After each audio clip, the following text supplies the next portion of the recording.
สบายดีสบายดีเฮน่ะคือมาแล้วคนเพลงไงบวชนาคบวชนาค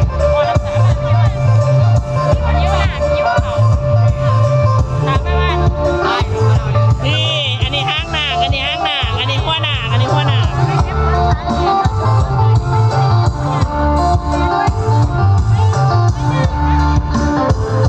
อันนี้ขั้วนาคอันนี้หอดขั้วนาคหอดยังอันนี้ให้มันเบิด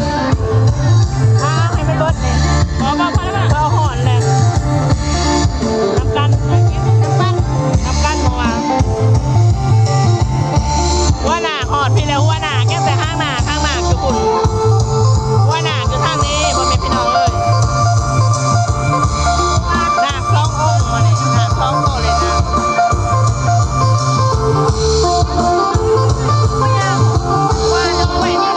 ยังนะเล่นหอดซ้ำหอดใช่ไหมสิบาทนะ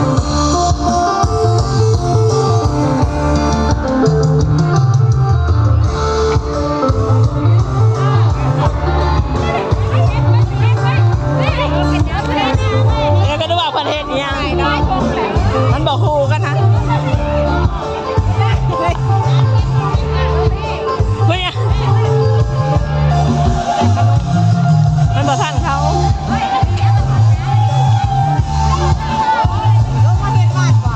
พาลงมาเห็นวัดมาเด้อมือ11ฟ้องก็ย้ายแต่เจ้าของพ่อแม่พ่อเมียพ่อแก่ บ่ กันเสร็จแล้วแม่เนาะ เนี่ยบอกแกยายจอยอันนี้ยายใหญ่ กันนะ อันนี้เมียพ่อว่าอันนั้นเมียพ่อแก มันบอกเล่นมันเมียพ่อแก่พ่อแม่ เฮ้ยนั่งก็เลยเป็นเมียจะป้าสีตัวนี้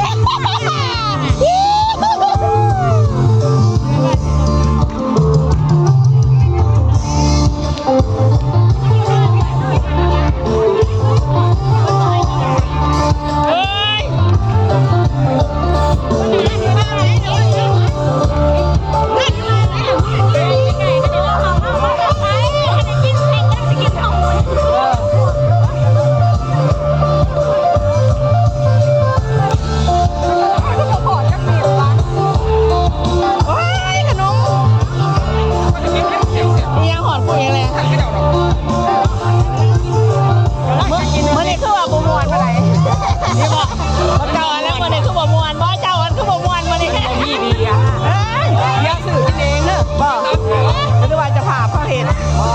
แล้วคือพูดกับน้องยังว่าจะผ่าพ่อนวลน้องนางเนาะพูดไม่ไงนะเนาะนี่จะผ่า